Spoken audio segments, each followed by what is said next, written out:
Okay, hey everybody, welcome to another episode of On the Roast from Off the Cuff. We have a really cool review for you guys today. It's actually more of a preview from a new manufacturer within the watch world, but a pretty well-known maker and designer within other realms, particularly within the knife space.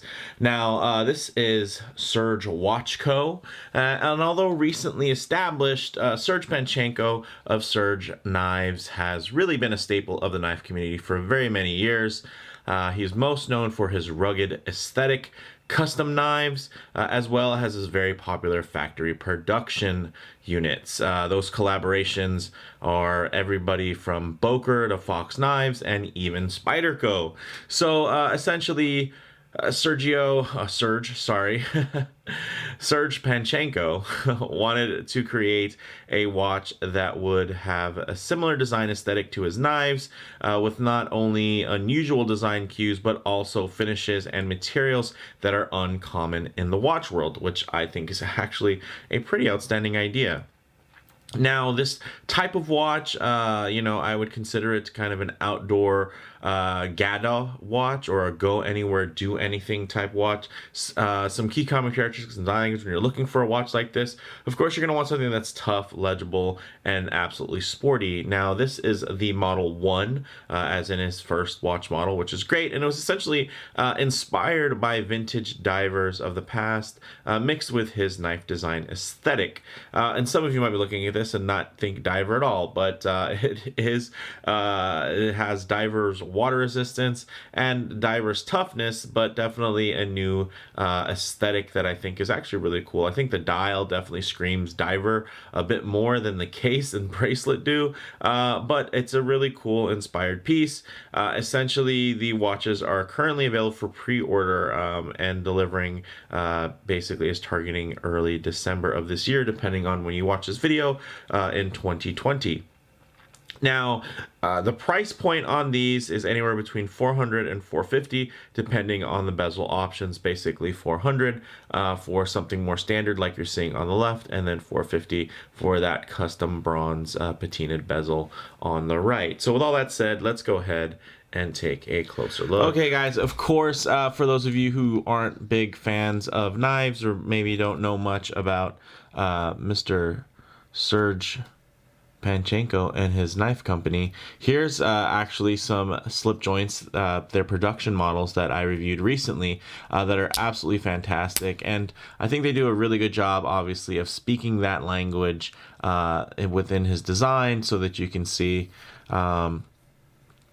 kind of get an idea of that industrial look that he has. It's very minimalistic, but absolutely functional, and really focusing on that high level of finish and also use of materials as well. And then also you get some fun bright colors here. As you can see, the orange is also carried over within some of the dial accents and dial color options. But again, it's really all about that functionality, being really infused with some wonderful design elements, and really taking advantage of modern, modern steels and modern materials. You can see G10 here, and then even an option for an anodized titanium here, and then also you can see there's different blade shapes. You have the cleaver style.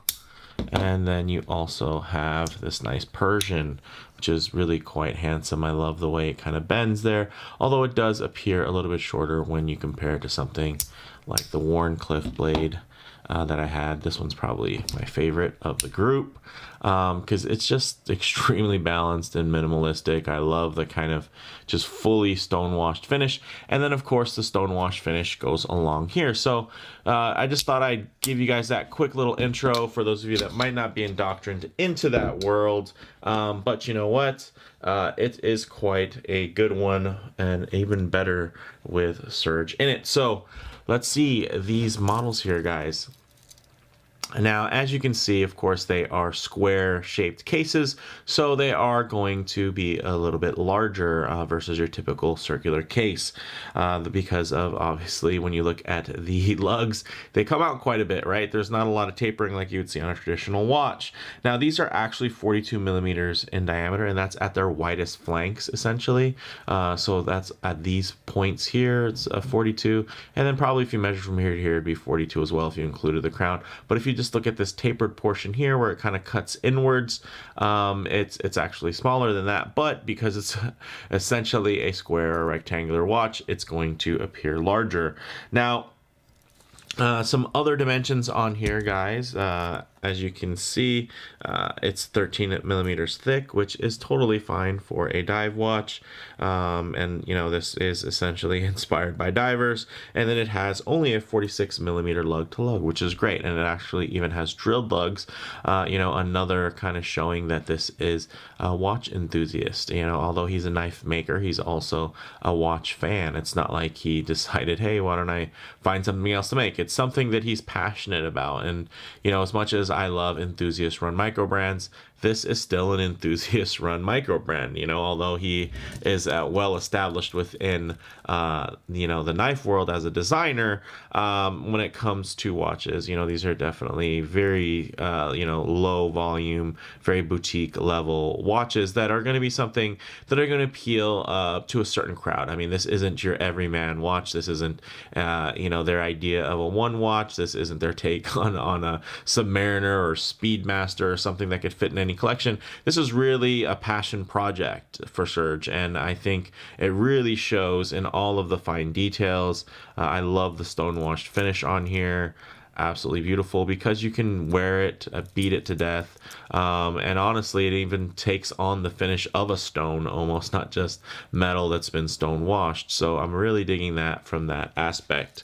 Now, let me take a closer look here at my notes. So we do have, of course, this fixed modular bezel.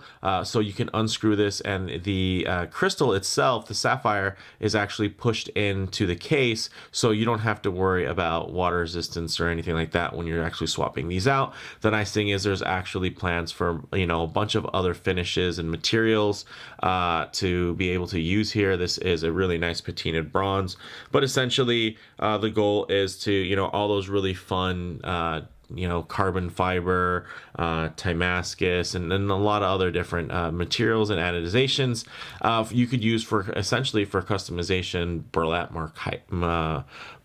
micarta, you know, stuff like that. You know, all different types, you know, maybe marble carbon fiber eventually. So essentially you can really customize your watch just the same way you would customize your knife, you know, by having some anodization done or swapping out some parts for different materials. So I think that's really cool, and I really like that, just the idea of something that's a bit modular. Now the sapphire is 3 millimeters thick. It has inner AR coating. Of course, you do have these great, even if you don't want to get a decorative bezel, I think on its own here with the standard bezel, it's actually still quite handsome, if not even more so. I mean, at least, you know, in comparison here to this really cool patinaed bronze, I think it does add a little bit of visual difference, right?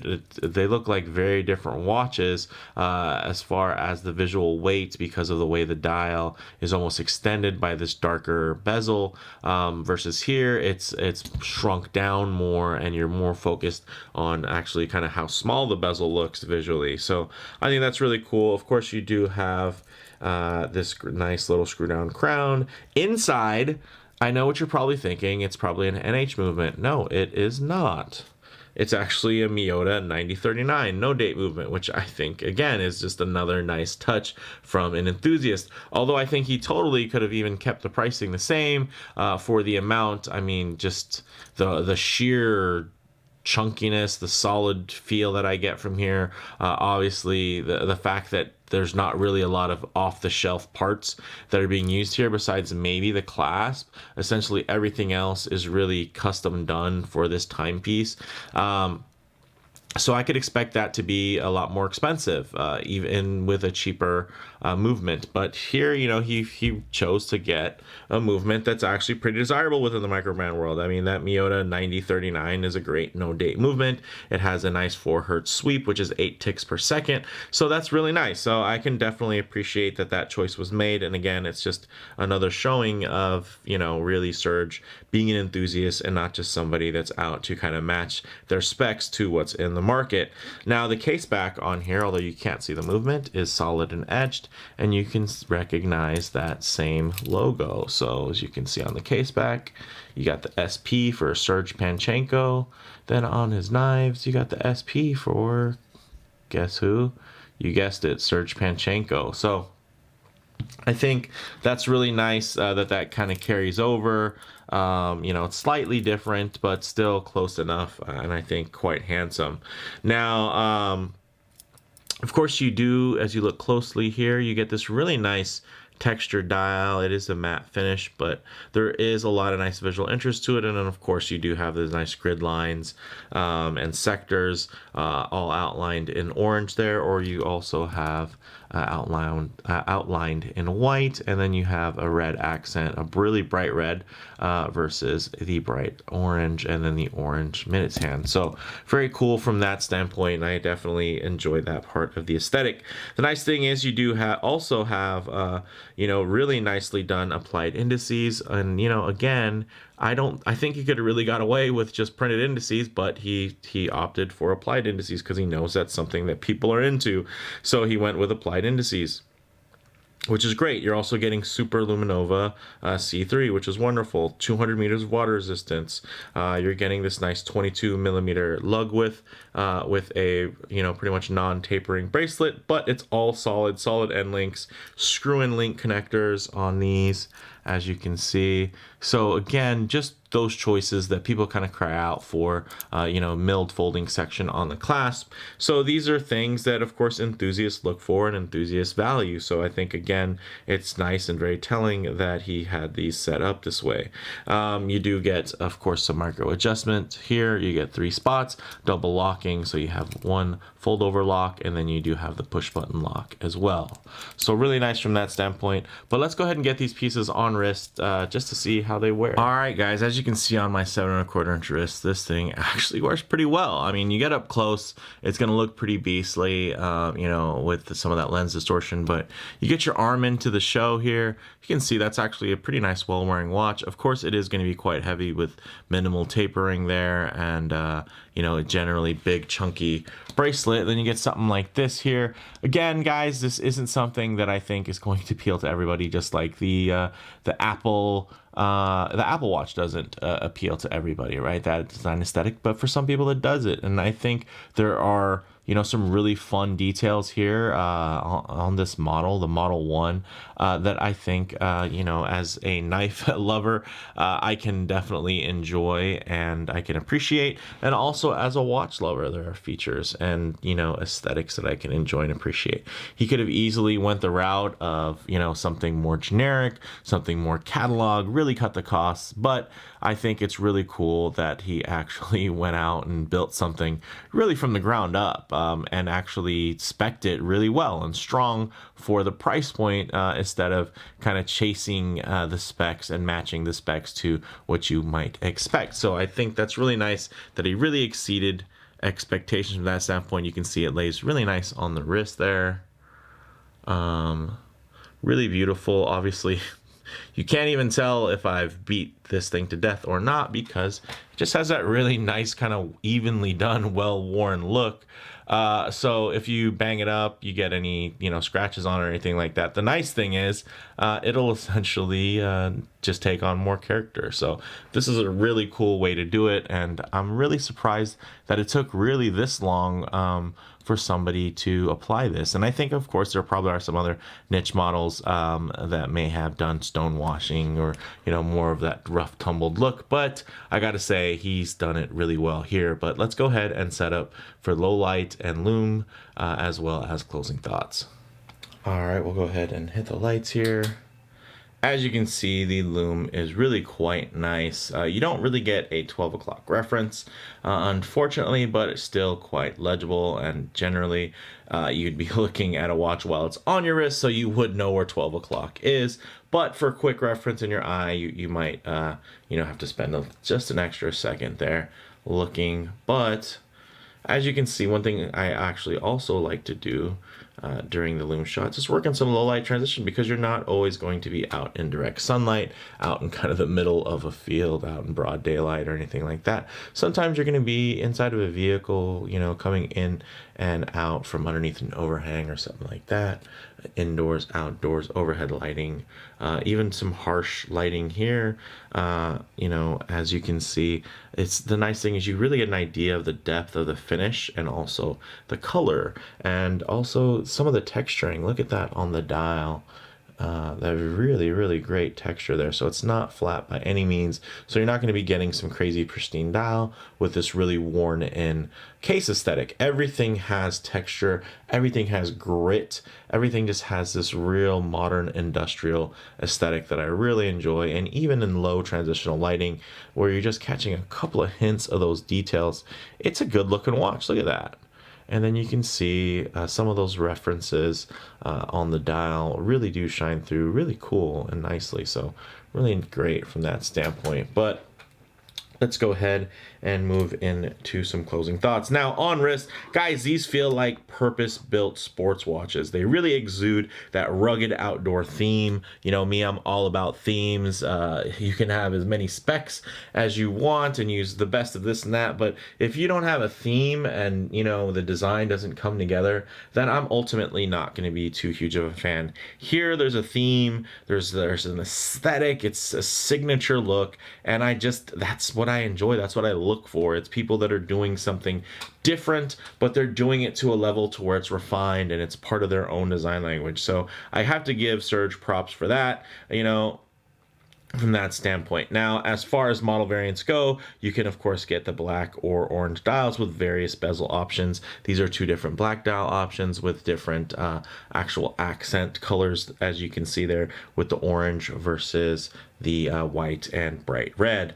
Now, essentially comparable models go, it's tough, right? Tough to kind of compare these to anything that's out there because they are so different. But when you think about the specs and you think about where they're coming from, you think about the limited nature, you think of kind of that highly desirable, background that Serge has, and these are extremely well priced, and not just well priced, but extremely well spec'd.